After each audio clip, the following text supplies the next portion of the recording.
Indian ഇടതുപക്ഷത്തിന് ഇങ്ങനെ കോൺഗ്രസിനെ കുറ്റപ്പെടുത്തേണ്ടി വരുന്നത് എന്തുകൊണ്ടാണ്?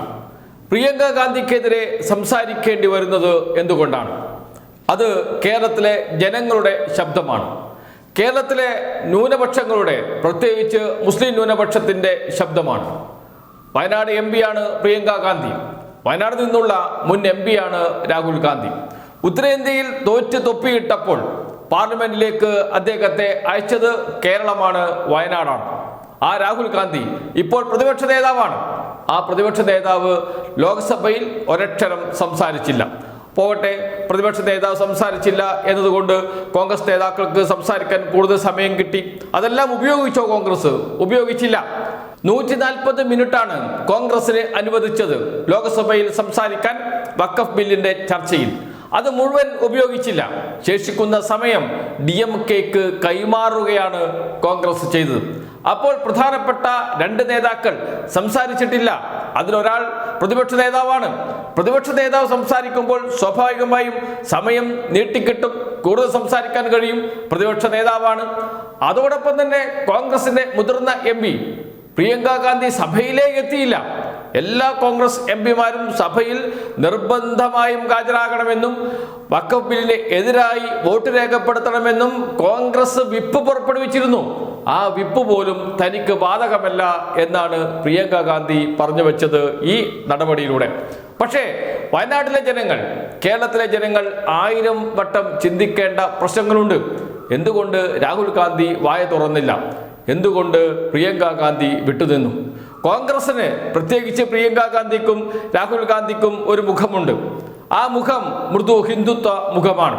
അത് മറച്ചു പിടിക്കാൻ നല്ല രീതിയിൽ ശ്രമം നടത്താറുണ്ട്. കേരളത്തിൽ എത്തുമ്പോൾ BJPക്കെതിരെ സംസാരിക്കും, BJPയുടെ ഹിന്ദുത്വ നിലപാടിനെതിരെ സംസാരിക്കും. ഇതൊക്കെ ചെയ്യുന്നുണ്ട് കേരളത്തിൽ വരുമ്പോൾ മാത്രം. ഉത്തരേന്ത്യയിലേക്ക് എത്തുമ്പോൾ പരസ്യമായി BJPക്കെതിരെ നിലപാടെടുക്കില്ല. അവിടെ മൃദു സമീപനം സ്വീകരിക്കും. എന്തുകൊണ്ടാണ്? അയോധ്യ ക്ഷേത്ര നിർമ്മാണത്തിൽ കോൺഗ്രസിന്റെ നിലപാട് നാം കണ്ടതാണ്. കോൺഗ്രസ് ഉത്തരേന്ത്യയിൽ, പ്രത്യേകിച്ച് രാഹുൽ ഗാന്ധിയും പ്രിയങ്ക ഗാന്ധിയും പ്രചാരണം നടത്തുന്നത് നാം കണ്ടതാണ്. ഹനുമാൻ വേഷം ധരിക്കുകയും സീതയുടെ വേഷം ധരിക്കുകയും ഒക്കെ ചെയ്തത് നാം കണ്ടതാണ്. എന്ന് വെച്ചാൽ എന്താണോ BJPയുടെ വഴി, അതേ വഴിയിലൂടെയാണ് സഞ്ചരിക്കുന്നത് കോൺഗ്രസ്, പ്രത്യേകിച്ച് രാഹുൽ ഗാന്ധിയും പ്രിയങ്ക ഗാന്ധിയും. പക്ഷെ കേരളത്തിൽ വന്നാൽ അവർ വേറൊരു രൂപത്തിൽ സംസാരിക്കും. അതാണ് ഇവരുടെ ഇരട്ട മുഖം എന്ന് പറയുന്നത്. കേരളത്തിൽ പ്രിയങ്ക ഗാന്ധിയെ ചോദ്യം ചെയ്യുക ഇടതുപക്ഷമായിരിക്കില്ല.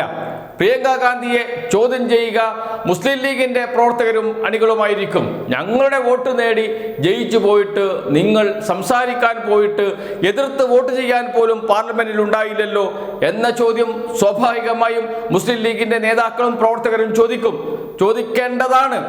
എന്തുകൊണ്ട്? പാർലമെന്റിന്റെ ചരിത്രത്തിൽ ഈ ലോക്സഭയിൽ വന്ന ഏറ്റവും പ്രധാനപ്പെട്ട ബില്ലുകളിൽ ഒന്നാണ് വഖഫ് ബില്ല്. പാർലമെന്റ് ചർച്ച ചെയ്യുന്നു, ഇന്ത്യ ചർച്ച ചെയ്യുന്നു, ഇന്ത്യയിലെ വിവിധ സംസ്ഥാനങ്ങൾ വലിയ തോതിൽ ചർച്ച ചെയ്യുന്നു, നിയമസഭകൾ വഖഫ് ബില്ലിനെതിരായ പ്രമേയം പാസാക്കുന്നു. അങ്ങനെ ഇന്ത്യയൊട്ടാകെ ചർച്ച ചെയ്യുന്ന വിഷയം, പ്രത്യേക ന്യൂനപക്ഷങ്ങളുടെ അവകാശങ്ങൾ കവർന്നെടുക്കുന്ന വിഷയം. സ്വാഭാവികമായും ന്യൂനപക്ഷങ്ങൾക്ക് അരക്ഷിതാവസ്ഥ ഉണ്ടാകും. ന്യൂനപക്ഷമെന്നും ഭൂരിപക്ഷമെന്നും ഇന്ത്യയെ വിഭജിക്കാനുള്ള നീക്കം, ഇതിനെതിരെ പാർലമെന്റിൽ ഒറ്റക്കെട്ടായി ശബ്ദമുയർത്തേണ്ട സമയം, ഒറ്റക്കെട്ടായി വോട്ട് ചെയ്യേണ്ട സമയം. ആ സമയത്താണ് പ്രിയങ്ക ഗാന്ധി പാർലമെന്റിൽ വരാതിരിക്കുന്നത്. ഉത്തരേന്ത്യയിൽ നിന്നാണ് ജയിച്ചു പോയത് എങ്കിൽ സമ്മതിക്കാം, സാരമില്ല എന്ന് പറയാം. അവിടെ കോൺഗ്രസിന്റെ നിലപാടും BJPയുടെ നിലപാടും തമ്മിൽ വലിയ അന്തരമൊന്നുമില്ല. പക്ഷേ കേരളത്തിൽ അങ്ങനെയല്ല, വയനാട് മണ്ഡലം അങ്ങനെയല്ല. BJPക്കെതിരെ, BJPയുടെ ഫാസിസത്തിനെതിരെ ശക്തമായ നിലപാടെടുക്കുന്ന വോട്ടർമാരാണ് വയനാട്ടിലെ വോട്ടർമാർ. അതുകൊണ്ട് തന്നെയാണ് പ്രിയങ്ക ഗാന്ധിക്ക് രാഹുൽ ഗാന്ധിക്ക് കിട്ടിയതിനേക്കാളും വലിയ ഭൂരിപക്ഷം ലഭിച്ചത്. രാഹുൽ ഗാന്ധിക്ക് കിട്ടിയതിനേക്കാൾ വലിയ ഭൂരിപക്ഷം നേടി വിജയിച്ചു പോയ അത്രയ്ക്കും ജനങ്ങൾ ഒറ്റക്കെട്ടായി പ്രിയങ്ക ഗാന്ധിയുടെ ഒപ്പം നിന്നു ഒരു രാഷ്ട്രീയ ലക്ഷ്യം നേടാൻ. എന്ത്? BJPക്കെതിരെ ശക്തമായ നിലപാടെടുക്കണം. BJPക്കെതിരെ ശക്തമായ നിലപാടെടുക്കാൻ മാത്രമല്ല, ശക്തമായി പോരാടുകയും ചെയ്യണം, പാർലമെന്റിന് അകത്തും പുറത്തും. ഇതായിരുന്നു ഇത്രയും വലിയ ഭൂരിപക്ഷത്തിന് വയനാട്ടിലെ ജനങ്ങൾ ജയിപ്പിക്കുമ്പോൾ അവർ ആഗ്രഹിച്ചത്, അവരെ ചതിക്കുകയാണ്, അവരെ വഞ്ചിക്കുകയാണ് പ്രിയങ്ക ഗാന്ധി ചെയ്തത് എന്ന് പറയേണ്ടി വരുന്നതിൽ ഖേദമുണ്ട്. കാരണം ഇത്രമാത്രം സുപ്രധാനമായ ഒരു നിയമം കൊണ്ടുവരുമ്പോൾ അതിൽ നിന്ന് വിട്ടുനിന്നത് എന്തിന്?